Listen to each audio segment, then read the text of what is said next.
Je pouvais sentir le poids de ma montre Omega à mon poignet à ce moment-là. Assis là dans la salle d'audience du comté de Cook, le métal était froid contre ma peau parce que la climatisation était à fond, comme s'ils essayaient de faire sortir la vérité des gens. Ma mère était à 3 mètres de moi, portant ce gilet élimé qui avait l'air d'avoir été tiré d'une poubelle.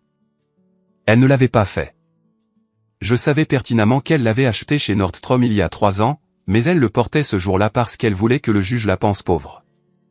Elle voulait de la sympathie. Elle a craché dans ma direction quand l'huissier est passé. Pas réellement craché, mais elle a fait le son. Ce sifflement entre ses dents. Puis elle l'a dit assez fort pour que toute la pièce l'entende. Tu as vendu ton propre sang pour de l'argent. L'huissier faisait sortir mon frère Jake de la salle d'audience. J'entendais les chaînes de ses menottes gratter contre un banc en bois. Ce son, le métal sur le bois, c'était le seul son dans la pièce en dehors de la respiration de ma mère. Tous les autres retenaient leur souffle, attendant de voir ce qui allait se passer. Mais je m'emballe. Revenons en arrière. 6 mois avant cette salle d'audience, j'ai gagné à la loterie Powerball. 10,2 millions de dollars avant impôt. Après que le gouvernement ait pris sa part, je me suis retrouvé avec 5,2 millions. Toujours plus d'argent que je n'en avais jamais vu de ma vie. Plus d'argent que mes parents n'avaient gagné combiné de toute leur vie. Vous voulez savoir quelque chose de drôle? Je n'ai pas crié quand j'ai gagné. Je n'ai pas sauté de joie. Je n'ai appelé personne. Je suis allé dans ma salle de bain et je me suis assis sur le bord de la baignoire et j'ai pleuré. Pas des larmes de joie. Des larmes de soulagement. Le genre de larmes qui viennent de quelque part profond dans votre poitrine où vous retenez votre souffle depuis 30 ans. Je ne crois pas à la chance. La chance, c'est pour les idiots. Je crois aux statistiques et à la psychologie. Quand j'étais enfant, j'ai lu un livre sur Hélène Adel. C'était une femme qui gagnait tous les concours auxquels elle participait. Elle a gagné une maison, une voiture, des voyages, tout.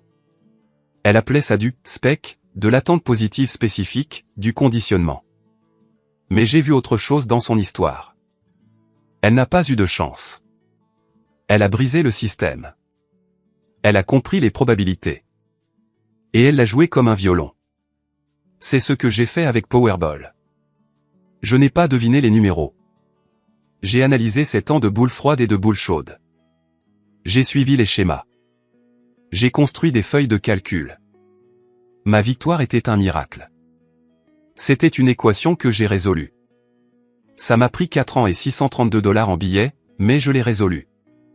La première personne à qui j'ai parlé était Sarah. Ma fiancée, elle était enceinte de 3 mois à l'époque. Nous étions assis dans notre appartement, l'endroit que nous louions depuis 5 ans. 2 chambres, une moquette qui sentait le chien des locataires précédents. Elle mangeait des céréales debout au comptoir parce que son dos lui faisait trop mal pour s'asseoir. Je lui ai montré le billet et elle a laissé tomber le bol. Du lait a éclaboussé tout le linoléum. Je me souviens avoir regardé les morceaux de céréales flotter sur le sol et avoir pensé, ça y est. C'est le moment où tout change. Sarah m'a regardé et son visage est devenu complètement blanc. Puis elle a dit une chose. Ne le dis pas à ta famille. Pas, félicitations. Pas, oh mon Dieu. Juste, ne le dis pas à ta famille. Elle a dit qu'il me dévorerait tout cru. Elle a dit que je devrais leur dire que nous avions contracté un prêt hypothécaire. Leur dire que nous étions endettés. Leur dire n'importe quoi, sauf la vérité. Je me suis moqué d'elle.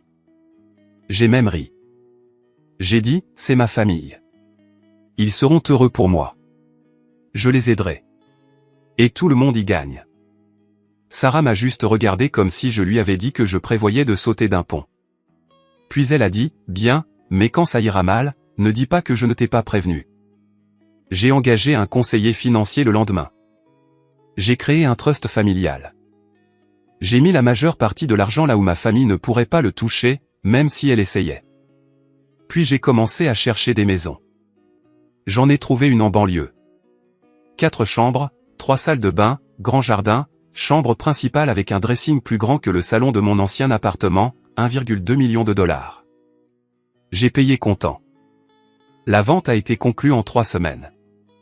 Mais je n'ai dit à personne que j'avais payé comptant. J'ai dit à tout le monde que c'était un prêt hypothécaire de 30 ans, que je le rembourserais jusqu'à mes 65 ans, que Sarah et moi nous serrions la ceinture, mais que ça valait le coup pour le bébé.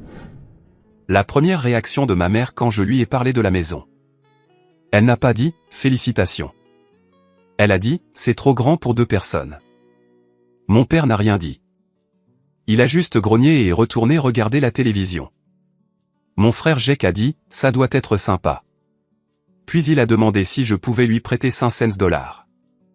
J'ai organisé une pendaison de crémaillère 4 semaines après notre emménagement. J'ai invité toute la famille. Sarah ne voulait pas. Elle a dit que c'était une mauvaise idée, mais j'ai insisté. Je voulais leur montrer ce que j'avais accompli. Je voulais qu'ils soient fiers de moi pour une fois.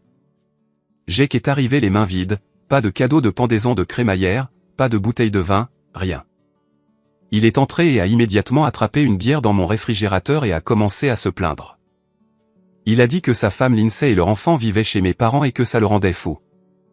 Il a dit que l'enfant criait toujours. Il a dit que Lindsay le harcelait toujours. Il a dit qu'il avait besoin de son propre espace mais qu'il ne pouvait pas se le permettre. Il buvait mon vin, un vin cher, une bouteille à 80 $ que j'avais acheté spécialement pour la fête, et il était debout dans ma cuisine, se plaignant de sa vie. J'avais envie de le prendre par le col et de le jeter dehors, mais je ne l'ai pas fait parce que ce n'est pas ce qu'on fait. On sourit. On hoche la tête. On fait semblant de se soucier de ses problèmes. Mes parents sont arrivés 1 heure en retard. Ma mère a marché dans la maison comme si elle l'inspectait pour des violations du code. Elle a ouvert des placards. Elle a regardé sous les éviers. Elle a passé son doigt le long des rebords de fenêtres, vérifiant la poussière. Puis elle s'est assise à ma table de salle à manger et a dit « Nous devons parler de Jake ».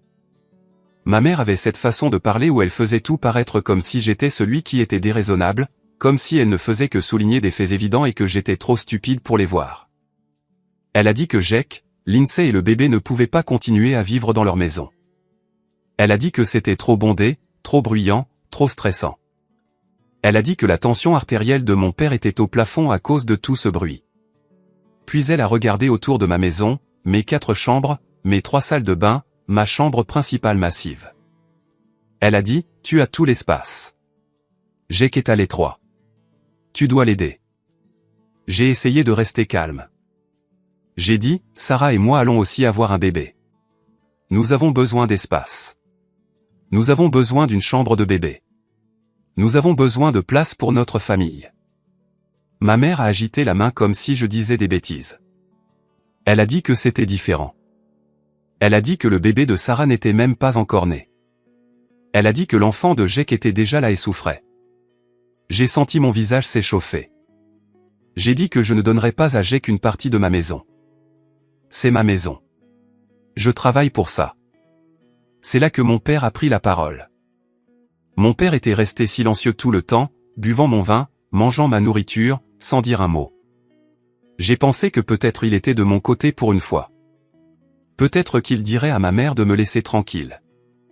Il a pris une longue gorgée de vin. Il m'a souri. Puis il a dit quelque chose que je n'oublierai jamais. Il a dit, « Es-tu sûr que le bébé que Sarah porte est même le tien ?» La pièce est devenue silencieuse. Sarah se tenait dans l'embrasure de la porte. Elle l'avait entendu. J'ai vu son visage devenir blanc. Mon père a continué à parler. Il a dit que Sarah semblait être le genre à piéger un homme. Il a dit qu'elle était probablement tombée enceinte exprès pour me retenir. Il a dit que je ne devrais être sûr de rien. Ma mère a immédiatement sauté sur l'occasion. Elle a dit que mon père avait raison. Elle a dit qu'ils essayaient juste de me protéger. Elle a dit que je ne devrais pas faire confiance à Sarah. Elle a dit que je devrais donner l'étage à Jake parce qu'au moins le sang de Jake était de la vraie famille. Puis elle m'a asséné la phrase « Nous sommes une famille. Nous partageons tout ». Elle l'a dit comme si c'était une loi universelle. Comme si je brisais les règles en voulant garder ma propre maison. J'avais 2 enveloppes dans la poche de ma veste. Je les avais apportées à la fête. J'avais tout planifié. Enveloppe 1, un chèque de 500 000 $ fait à l'ordre de mes parents pour rembourser leurs prêts hypothécaires, effacer leurs dettes de carte de crédit, leur offrir une retraite confortable. Enveloppe 2, un chèque de 500 000 $ fait à l'ordre de Jake. Pour démarrer cette entreprise dont il parlait toujours, pour lui donner une vraie chance dans la vie. J'allais attendre le dessert. Puis j'allais sortir les enveloppes et leur dire la vérité. Leur dire que j'avais gagné à la loterie. Leur dire que j'avais payé la maison comptant. Leur dire que je voulais partager ma bonne fortune avec les gens que j'aimais.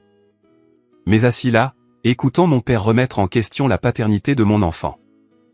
Écoutant ma mère me dire que j'étais égoïste de vouloir garder ma propre maison. Écoutant Jake boire mon vin et se plaindre de sa vie. J'ai fait le calcul dans ma tête. Ces mots viennent de vous coûter $1 million. J'ai serré ces enveloppes si fort que le papier a commencé à se froisser. Je pouvais sentir les bords me couper la paume. Et quelque chose en moi est mort. Non pas brisé, mais mort comme un interrupteur actionné. Et soudain, je pouvais les voir clairement pour la première fois. Ils ne m'aimaient pas. Ils aimaient ce que je pouvais faire pour eux. Je me suis levé de la table, je leur ai dit à tous de partir. J'ai dit que la fête était finie. Ma mère a commencé à pleurer faux, le genre où il y a du bruit mais pas de larmes. Elle a dit que j'étais cruel. Elle a dit que j'abandonnais ma famille. Elle a dit que j'avais toujours été égoïste. Jake m'a traité de juron et a dit que j'avais changé. Il a dit que l'argent m'avait corrompu.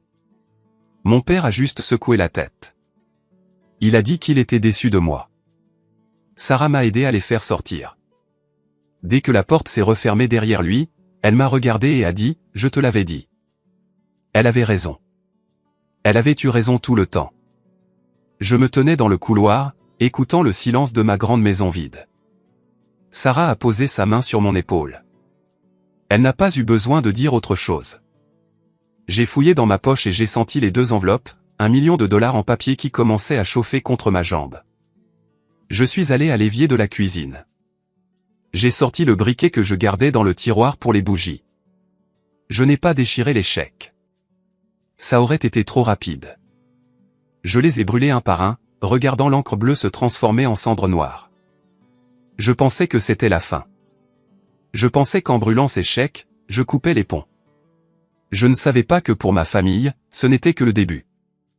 Je ne savais pas jusqu'où ils iraient pour obtenir ce qu'ils pensaient mériter. 3 semaines se sont écoulées après que j'ai brûlé ces chèques. Sarah et moi nous sommes installés dans notre nouvelle maison, avons commencé à peindre la chambre de bébé, acheter un berceau, des choses normales. Je pensais que ma famille se calmerait peut-être, me laisserait un peu d'espace, apprendrait à respecter les limites. J'avais tort. Mon téléphone a sonné à 2h30 du matin. La vibration sur la table de chevet m'a tiré de mon sommeil. Je l'ai attrapé sans regarder l'écran.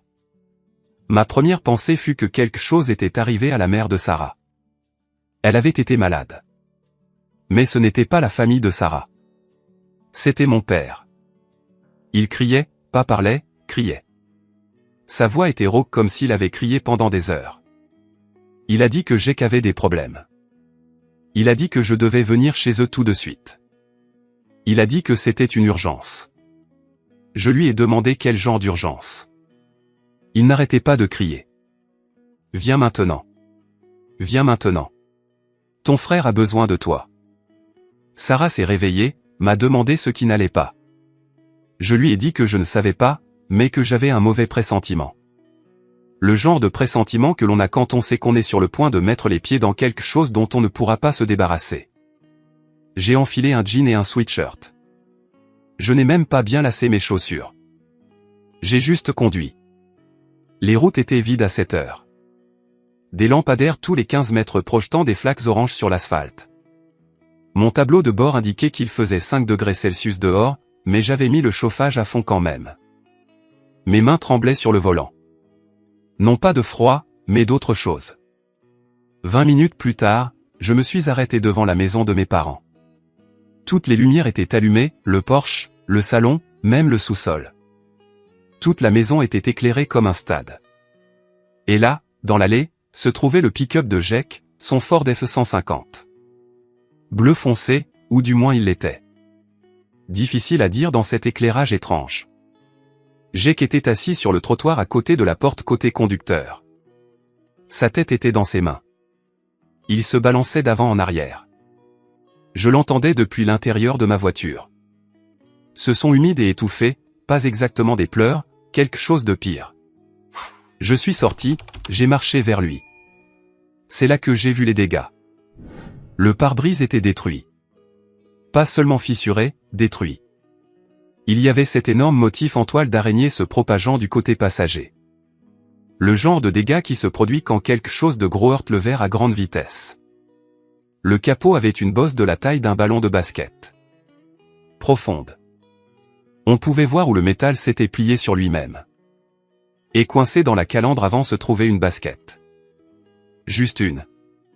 Blanche, sale, le genre que l'on achète chez Walmart pour 20 $. Elle était coincée là-dedans. Je pouvais voir les lacets pendre. Il y avait aussi des morceaux de tissu pris dans la calandre. Du tissu sombre. Ça aurait pu être d'un sac à dos. Ça aurait pu être d'un vêtement. Difficile à dire. Mon estomac s'est noué. Je me suis approché de Jake et je lui ai demandé ce qui s'était passé. Il ne m'a pas regardé, a juste continué à se balancer. A continué à faire ce bruit. Finalement, il a réussi à prononcer des mots. Il a dit qu'il avait heurté quelqu'un. Il a dit qu'il rentrait du bar. Il a dit que quelqu'un avait surgi sur la route et qu'il n'avait pas pu s'arrêter à temps. Je lui ai demandé où était la personne maintenant. Il a dit qu'il ne savait pas. Il a dit qu'il avait paniqué. Il a dit qu'il était juste rentré chez lui. Mon père est sorti de la maison. Il avait l'air d'avoir vieilli de 10 ans en 3 semaines. Son visage était gris. Ses mains tremblaient plus que les miennes. Il m'a tiré à l'écart de Jake. Il a parlé d'une voix basse et pressante. Il a dit qu'il y avait peut-être un corps sur la route 47. Il a dit que Jake avait roulé 8 km avec cette basket dans sa calandre avant de réaliser ce qui s'était passé.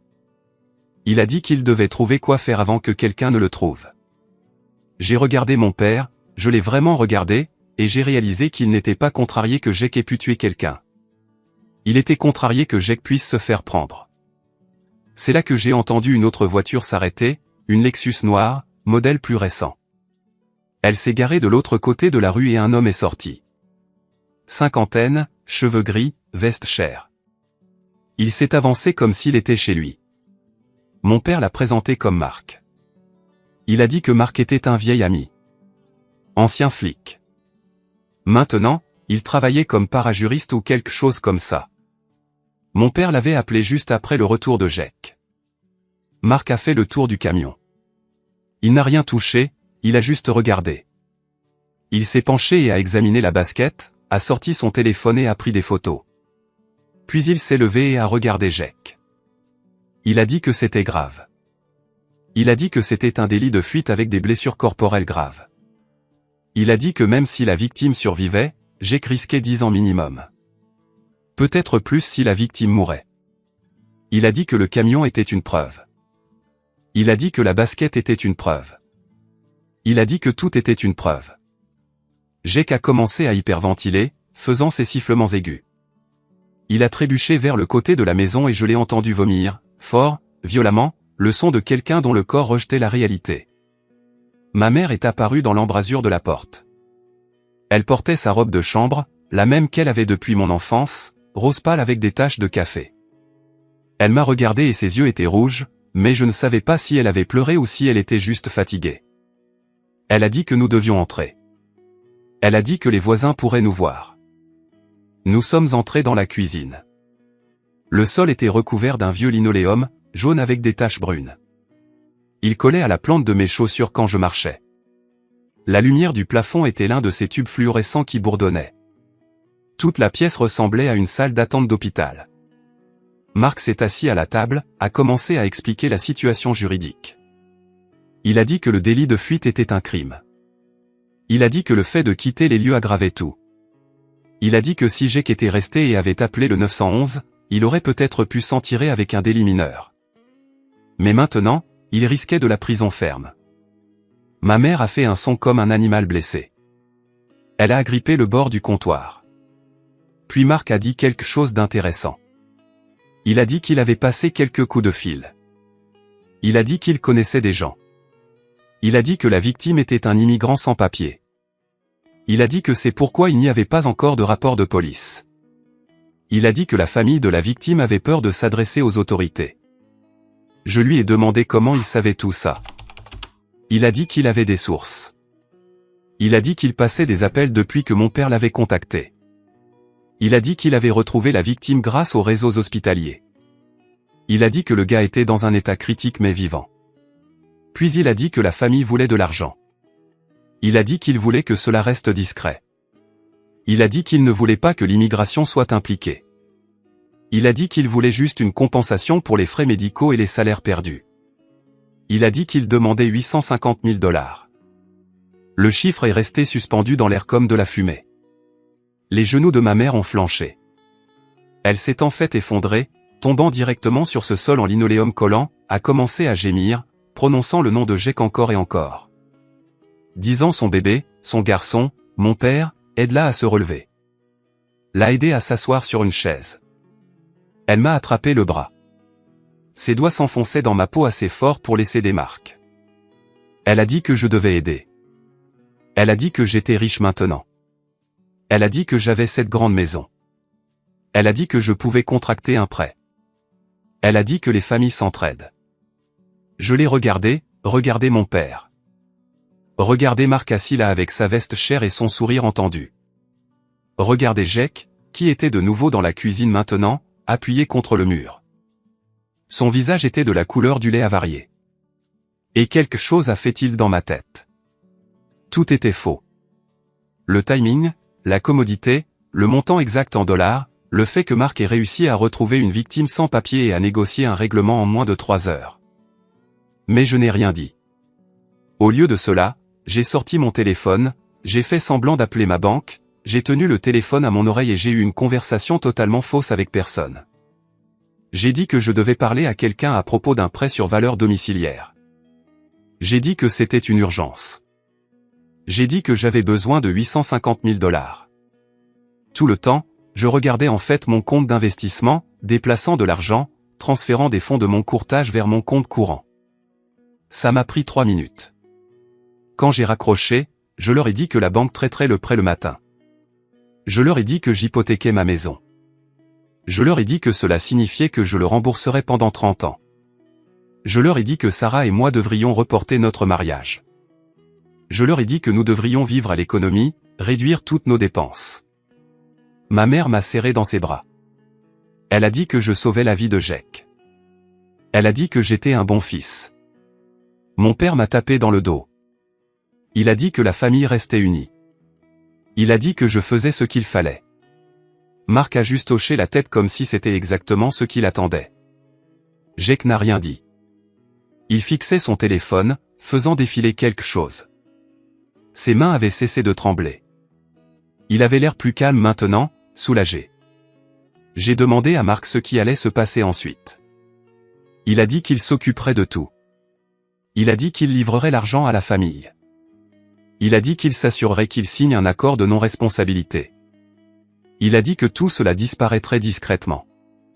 Il a demandé si je voulais des reçus, de la documentation. J'ai dit oui. Il a dit qu'il fournirait tout, pour que cela ait l'air légitime. Puis il a dit quelque chose qui m'a glacé le sang. Il a dit que nous devrions nettoyer le camion. Il a dit que nous devrions nous débarrasser des preuves juste au cas où. Il a dit qu'il y avait un lave-auto sur la route 12 qui était ouvert 24 heures sur 24. Il a dit qu'ils avaient des nettoyeurs haute pression. Il a dit que nous pouvions faire réparer la bosse dans un atelier de carrosserie qu'il connaissait. Il a dit qu'il nous donnerait une référence. Mon père a accepté immédiatement. Il a dit que c'était intelligent. Il a dit qu'il devrait s'en occuper ce soir. Je les ai vus planifier.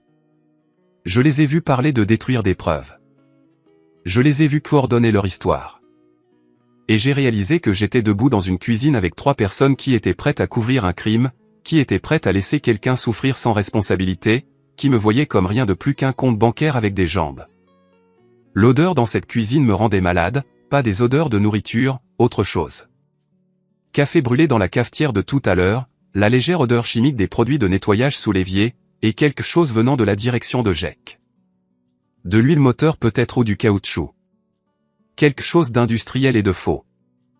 Je leur ai dit que je devais sortir, prendre l'air. Ma mère a demandé si j'allais bien. J'ai dit que j'allais bien, juste dépassé. Je suis allé dans l'allée, j'ai marché vers le camion de Jake. La basket était toujours là, coincée dans la calandre. J'ai tendu la main et je l'ai touchée. Le caoutchouc était froid, granuleux. Il y avait de la terre incrustée dans les semelles. Je l'ai retirée. Elle est sortie plus facilement que prévu. Elle a juste glissé. Je l'ai tenue dans mes mains. Je l'ai retournée. Taille 10, marque générique. Aurait pu appartenir à n'importe qui. Aurait pu venir d'un magasin d'occasion pour tout ce que je savais. Je suis rentré, j'ai posé la basket sur la table de la cuisine. Tout le monde la fixait. Je leur ai dit que j'aurais l'argent près-demain après-midi. Je leur ai dit de me faire savoir où le virer. Je leur ai dit que je devais rentrer chez moi, dormir un peu, digérer tout ça. Ma mère m'a de nouveau serré dans ses bras, plus fort cette fois. Elle a dit qu'elle savait que j'allais les aider. Elle a dit qu'elle avait toujours su que j'étais le fort. Elle a dit que Jake avait besoin de moi. Mon père m'a raccompagné à ma voiture, m'a posé la main sur l'épaule, a dit qu'il était fier de moi. Il a dit que tout le monde ne ferait pas ce que je faisais. Il a dit que le sang est plus épais que l'eau. Je me suis assis dans ma voiture, j'ai démarré le moteur, j'ai regardé mon père retourner dans cette maison illuminée, je l'ai vu refermer la porte derrière lui. Puis je suis rentré chez moi. Sarah était réveillée quand je suis rentré, assise à la table de la cuisine. Elle avait fait du thé, mais il était froid. Elle m'a demandé ce qui s'était passé. Je lui ai tout raconté.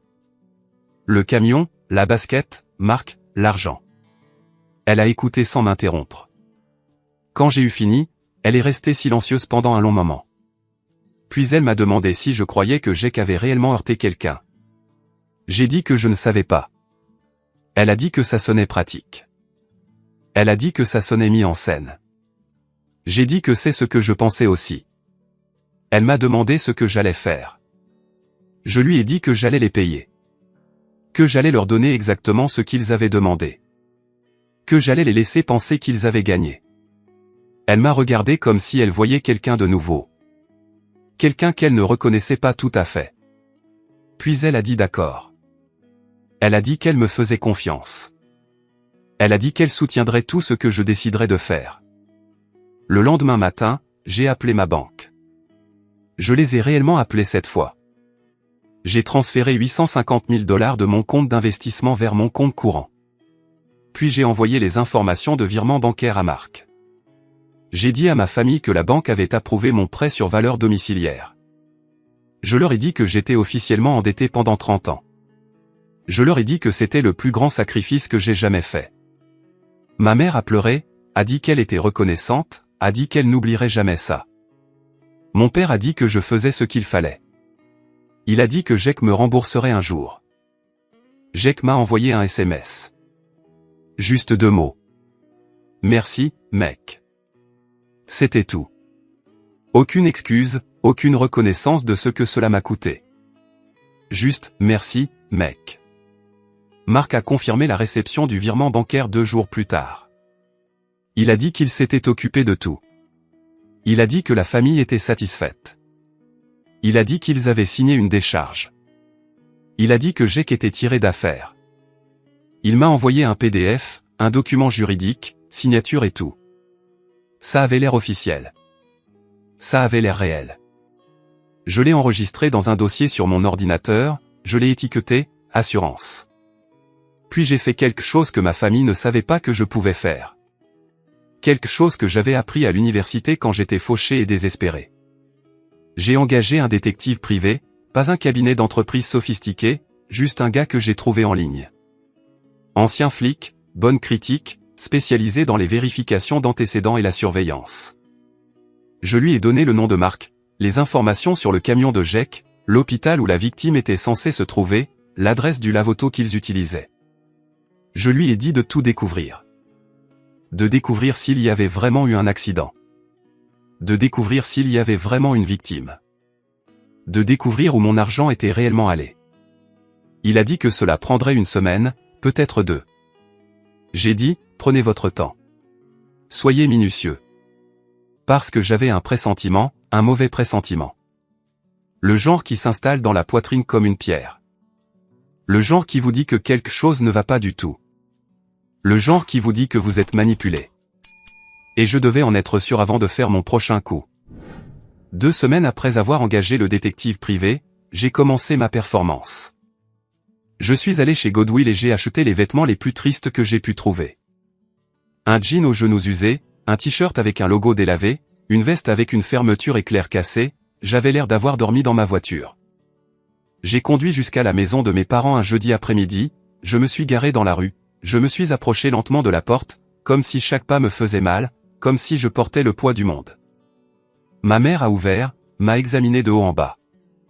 Son visage n'a pas changé, n'a pas montré d'inquiétude, n'a pas montré de sympathie, elle m'a juste regardé comme si je confirmais quelque chose qu'elle savait déjà.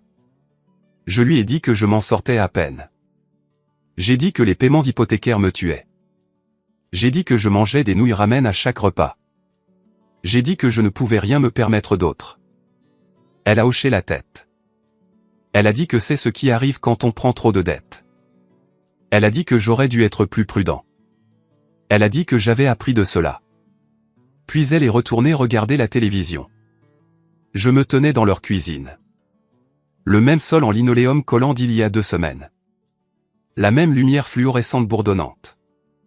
J'ai attendu de voir si elle me proposerait de la nourriture, si elle me demanderait si j'avais besoin d'aide.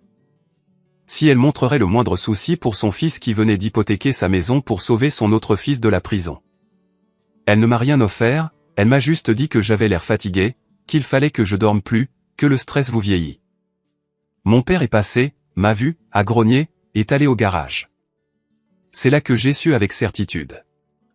Il ne se souciait pas de ma souffrance. Il voulait que je souffre. Il voulait que je sois aussi malheureux qu'eux. Je suis parti sans dire au revoir. Sarah travaillait sur quelque chose pendant que j'attendais le rapport du détective privé. Elle a créé un faux compte Instagram, l'a appelé « Lulmon Reviewer », l'a fait ressembler à l'un de ses comptes qui examine les vêtements de sport, a posté quelques photos génériques, s'est construit un faux public en utilisant un service louche qui vend de l'engagement. Puis elle a envoyé une demande de suivi à la femme de Jake, Lindsay. Lindsay a accepté. Son compte était privé, mais maintenant Sarah pouvait tout voir. Et ce que nous avons vu m'a glacé le sang. Des photos de clés sur un comptoir en granit. La légende disait « Nouveau départ ». Les clés avaient un porte-clés avec une adresse. Sarah a cherché. Maison de ville, nouvellement construite, 3 chambres. Prix affiché, 700 000 $. Photo de Jake portant une montre. Pas n'importe quelle montre. Une Tag Heuer. Le genre qui coûte au moins 5 000 $. Il était dans un restaurant. Des verres de vin sur la table. La légende disait, le karma a enfin payé, avec un hashtag. Nouveau départ. Photo de Lindsay tenant des sacs de course. Nordstrom, Saks. Les chers. Grand sourire. Légende sur le fait de se faire plaisir après les moments difficiles. J'étais assis à ma table de cuisine, regardant ces photos sur le téléphone de Sarah. Mes mains ne tremblaient pas. Elles étaient complètement immobiles. J'avais froid, pas froid de température, autre chose. Comme si toute la chaleur avait été aspirée de mon corps et remplacée par quelque chose de dense et de lourd. Sarah m'a demandé à quoi je pensais. Je lui ai dit que je pensais à la patience, à l'attente, à laisser les gens croire qu'ils avaient gagné pour qu'ils se sentent à l'aise, pour qu'ils deviennent insouciants. Elle a demandé ce que nous allions faire. Je lui ai dit que nous allions attendre le rapport du détective privé. Puis nous allions en finir avec ça. Le rapport est arrivé 3 jours plus tard. Une épaisse enveloppe Manila livrée par courrier. Je l'ai ouverte à ma table de cuisine. Sarah était assise en face de moi. Nous l'avons lu ensemble. Le détective privé avait été minutieux. Je lui accorde ça. Il n'y avait pas d'accident, pas de victime, pas d'hospitalisation correspondant à la description, pas de rapport de police, pas d'appel d'ambulance sur la route 47 cette nuit-là, pas de visite aux urgences pour des blessures de délit de fuite n'importe où dans le comté. Les dommages du camion étaient simulés. Le détective privé avait trouvé un lave-auto qu'ils avaient utilisé. Il avait parlé à l'employé de nuit. L'employé se souvenait de Jake et de mon père. Il a dit qu'ils avaient passé 2 heures dans l'une des bailles. Il a dit qu'ils avaient apporté leurs propres outils. Mas, Pierre.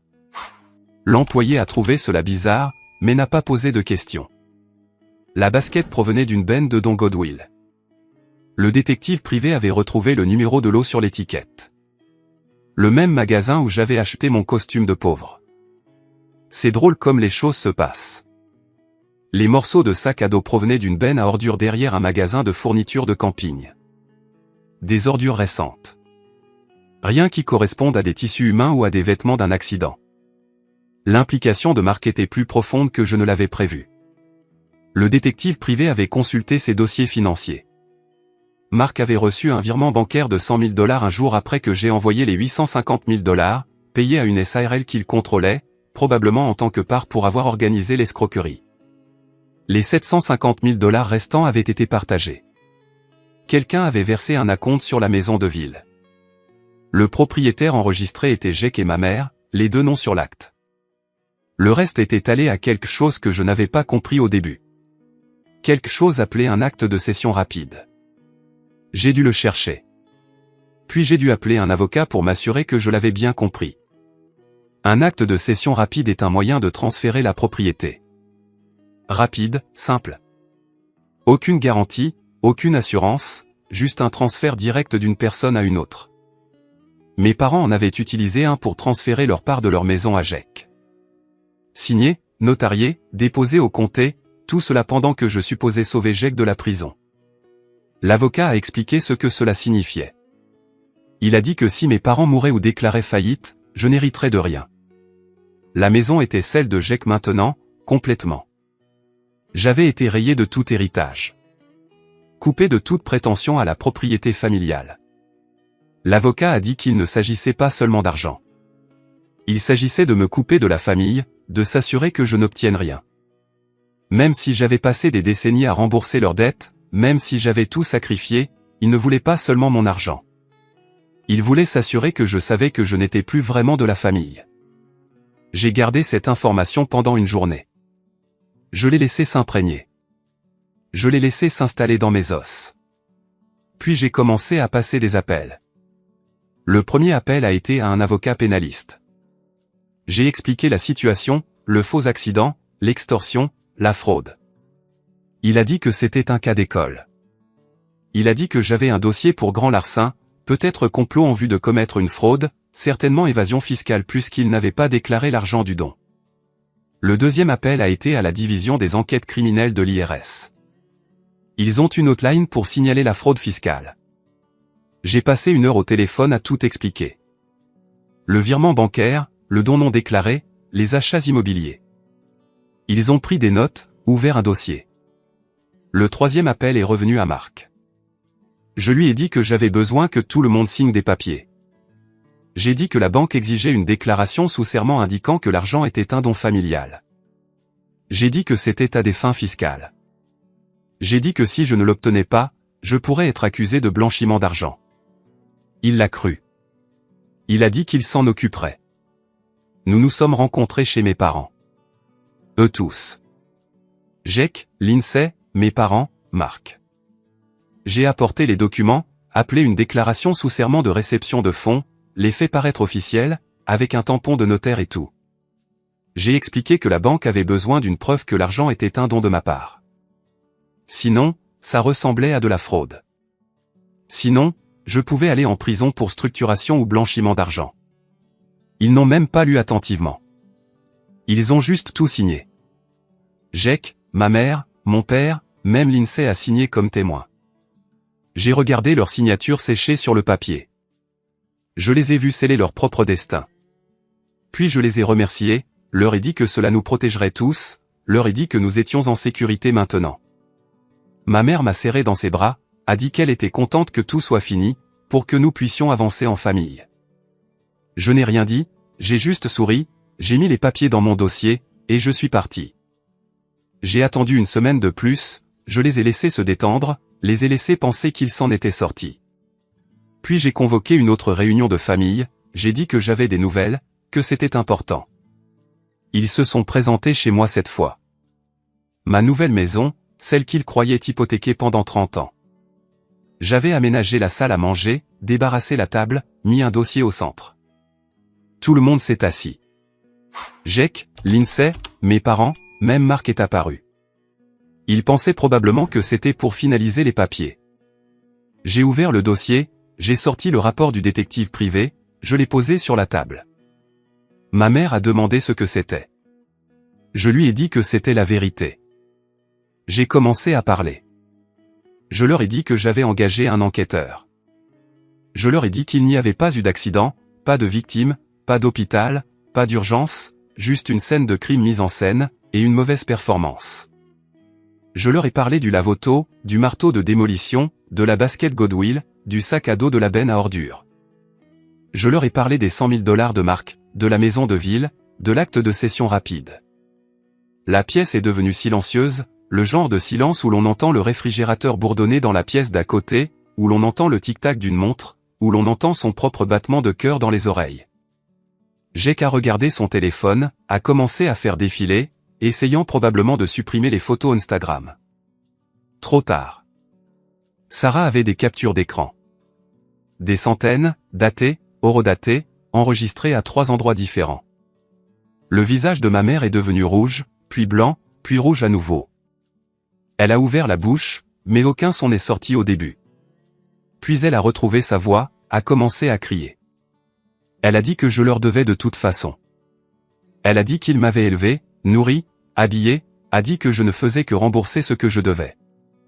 Mon père est resté silencieux, s'est contenté de regarder la table. Marc s'est levé, a commencé à reculer vers la porte. Je lui ai dit de s'asseoir, je lui ai dit que s'il partait, j'appellerais la police tout de suite. Il s'est assis. J'ai sorti le document suivant, la déclaration sous serment signée, celle où ils avaient tous confirmé avoir reçu 850 000 $ en cadeau. J'ai expliqué ce que cela signifiait. Je leur ai dit que les dons dépassant un certain montant nécessitent une déclaration fiscale. Je leur ai dit qu'ils ne l'avaient pas déclaré. Je leur ai dit que c'était de l'évasion fiscale, un crime fédéral. L'IRS ne plaisante pas. Je leur ai dit que j'avais déjà déposé un rapport. Je leur ai dit que la division des enquêtes criminelles de l'IRS avait ouvert un dossier. Je leur ai dit que des agents les contacteraient probablement bientôt. Puis j'ai sorti le dernier document. Une plainte que j'ai déposée auprès du procureur local. Grand larcin. Complot en vue de commettre une fraude. Usurpation d'identité. Je leur ai dit que j'avais des preuves. Des aveux signés. En gros, la déclaration sous serment, les publications Instagram, les registres de propriété, le rapport du détective privé, tout était documenté, tout était prouvable. Ma mère a commencé à pleurer. De vraies larmes cette fois, pas les fausses. Ses mains tremblaient. Elle a demandé ce que je voulais. Elle a demandé si je voulais l'argent en retour. Elle a demandé si je voulais qu'ils vendent la maison de ville. Je lui ai dit que je ne voulais rien d'eux. Je voulais qu'ils fassent face aux conséquences. Le processus légal a duré des mois. Je le condense ici car les détails sont ennuyeux. Mais voici ce qui s'est passé. L'IRS les a frappés en premier. A évalué des pénalités et des intérêts sur le don non déclaré. A gelé les comptes de Jake. A mis des privilèges sur la maison de ville, la maison de mes parents aussi. Le procureur a déposé des accusations. Jake a eu le pire. Il avait été l'acteur principal. Celui qui avait mis en scène l'accident. Celui qui prétendait fuir les poursuites, le complot en vue de commettre une fraude, le grand larcin, l'évasion fiscale. Ils lui ont offert un accord de plaidoyer. 18 mois de prison fédérale, plus il aurait un casier judiciaire. Criminel condamné. Cette étiquette vous suit pour toujours. Apparaît sur chaque vérification d'antécédents, chaque demande d'emploi, chaque location d'appartement. Il a accepté l'accord, n'a pas eu le choix. Les preuves étaient accablantes. Mes parents ont eu une probation, ont dû rembourser les impôts, ont dû payer des amendes, ont dû vendre la maison de ville pour couvrir le tout, ont perdu la majeure partie de ce qu'ils avaient gagné. Marc a été accusé de complot, de fraude, a perdu sa licence de parajuriste, a perdu sa réputation. La salle d'audience le jour du prononcé de la peine était petite. Palais de justice du comté avec des lambris, des lumières fluorescentes, ça sentait le polish et l'anxiété. Je me suis assis à l'arrière, j'ai regardé Jake se tenir devant le juge, j'ai regardé le juge lire la sentence. 18 mois, prison fédérale, se présenter dans 30 jours. Lindsay était assise avec mes parents. Elle a commencé à crier dès que le juge a eu fini, non pas à Jake, à ma mère, hurlant que c'était de sa faute, qu'elle avait poussé Jake à ça, qu'elle avait ruiné leur vie. Mes parents sont restés assis, l'air plus petit d'une manière ou d'une autre, comme s'ils avaient rapetissé. Le visage de ma mère était gris. Mon père ne regardait personne. L'huissier a dû escorter Lindsay dehors. Elle criait toujours dans le couloir. Je pouvais l'entendre à travers les portes. L'IRS avait gelé les comptes de Jake, saisi les fonds qu'il pouvait retracer. Lindsay et leur enfant n'avaient rien. Ils vivaient chez mes parents depuis la vente de la maison de ville. Maintenant, ils étaient coincés là-bas. Coincés avec la pension de mes parents. Coincés avec leur seul revenu. Coincés dans cette maison exiguë avec les sols collants et les lumières bourdonnantes. Exactement ce que mes parents avaient voulu éviter. Je suis sorti sur le parking. Mon Range Rover était garé dans le coin. Je l'avais acheté en espèces il y a 3 mois. J'avais échangé ma vieille voiture. Je me suis dit que je méritais quelque chose de bien. Ma mère est venue en courant après moi. Elle avait l'air épuisée. Ses cheveux étaient plus fins. Elle avait maigri. Pas de la bonne façon. Le stress. Elle m'a attrapé le bras, a commencé à supplier. Elle a dit que Lindsay était impossible. Elle a dit que l'enfant était hors de contrôle. Avait brisé leur télévision. Fait des trous dans les murs. Lindsay ne travaillerait pas, ne nettoierait pas, n'aiderait à rien. Elle restait assise à dépenser le peu d'argent qui leur restait. Elle a dit qu'il se noyait. Elle a dit qu'il ne pouvait plus nourrir tout le monde. Elle a dit qu'il n'en pouvait plus. Elle a dit que je devais les aider. J'ai arrêté de marcher, je l'ai regardé, je l'ai vraiment regardé. Je lui ai dit que je n'allais pas aider. Je lui ai dit que c'était ce qu'elle avait voulu. Elle avait dit que la famille partageait tout. Elle avait dit que le sang est plus épais que l'eau. Eh bien, maintenant elle avait sa famille. Tous vivant ensemble, partageant tout. Elle a commencé à pleurer. Les larmes désespérées. Elle a dit que ce n'était pas juste. Elle a dit qu'elle ne méritait pas ça. J'ai sorti mon portefeuille, j'ai pris un coupon, $1 de réduction dans un fast-food. Il restait environ 2 semaines avant l'expiration. Je le lui ai tendu, je lui ai dit qu'elle pouvait emmener Lindsay dîner, peut-être se lier, peut-être devenir amie. Elle a fixé le coupon. Sa main tremblait. Je suis monté dans mon Range Rover, j'ai baissé la vitre, je lui ai dit qu'ils avaient tous exactement ce qu'ils méritaient. Je lui ai dit qu'ils pouvaient se détruire les uns les autres maintenant. Je lui ai dit que j'en avais fini. Puis j'ai remonté la vitre, j'ai démarré le moteur. Le système audio était de qualité supérieure. Haut-parleur Bose. Cela a noyé tout ce qu'elle me criait. Je suis parti, je l'ai regardée dans le rétroviseur, devenant plus petite, s'estompant. Sarah m'a demandé plus tard si je me sentais mal, si je regrettais quoi que ce soit.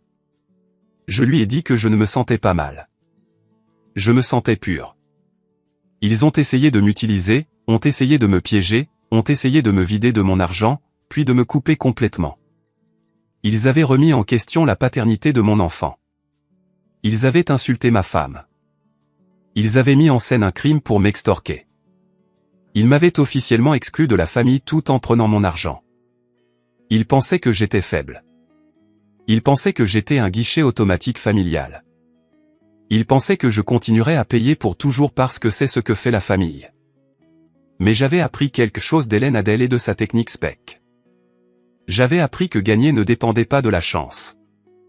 Il s'agissait de comprendre le système, de comprendre les règles, de comprendre la nature humaine.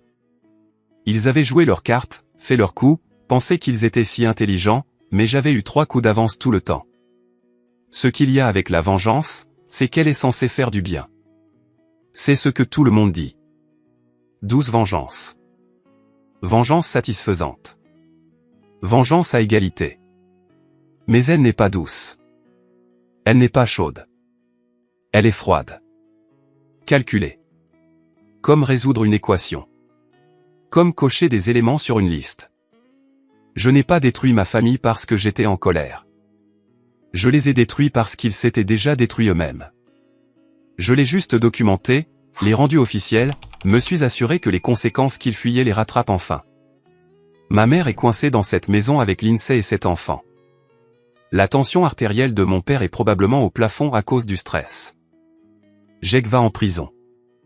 Mark a perdu une carrière. Et moi, je suis assis dans ma maison payée. Pas de prêt hypothécaire, il n'y en a jamais eu. Regardant le ventre de ma femme grossir. Regardant notre vraie famille se construire.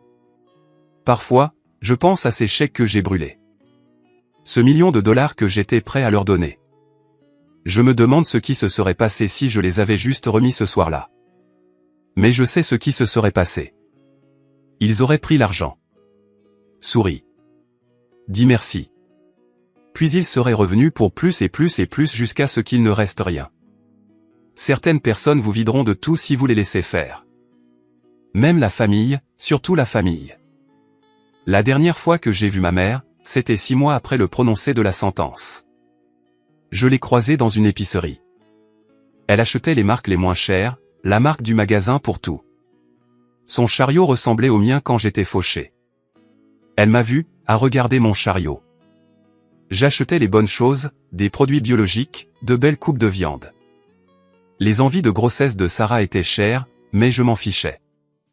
Ma mère a détourné le regard, n'a pas dit bonjour, ne m'a pas reconnu, a juste poussé son chariot devant moi comme si je n'étais pas là. Je suppose que je n'étais plus de la famille. Le plus drôle, c'est que je ne l'ai jamais vraiment été. J'étais juste une ressource, un compte bancaire, une solution à leurs problèmes. Ils m'avaient officiellement exclu avec cet acte de cession rapide. Mais je les avais déjà exclus émotionnellement la nuit où mon père avait remis en question la paternité de mon enfant. Les affaires légales n'étaient que de la paperasserie officialisant ce qui s'était déjà passé. Les gens me demandent parfois si je m'inquiète de la sortie de prison de Jake, si je pense qu'il me poursuivra. Je ne m'inquiète pas. Au moment où il sortira, j'aurai un enfant à l'école primaire, toute une vie construite. Il sera un criminel condamné sans perspective d'emploi et sans argent. Il sera trop occupé à essayer de survivre pour se soucier de la vengeance. Et s'il vient chercher des ennuis, eh bien, j'ai déjà prouvé que je suis bon en documentation, bon en construction de dossiers, bon en jeu à long terme. De plus, il a ses propres problèmes. Lindsay sera probablement parti quand il sortira. Les enfants vont lui en vouloir. Mes parents vont être plus âgés, plus malades, plus coûteux à prendre en charge. Il va rentrer chez lui sans rien. Exactement comme ils ont essayé de me laisser sans rien. Le karma n'a pas payé pour Jake. Pas comme il le pensait, mais il a payé pour moi. J'ai gagné à la loterie 2 fois. Une fois avec Powerball. Une fois quand j'ai découvert qui était ma vraie famille. Et ce n'était pas eux.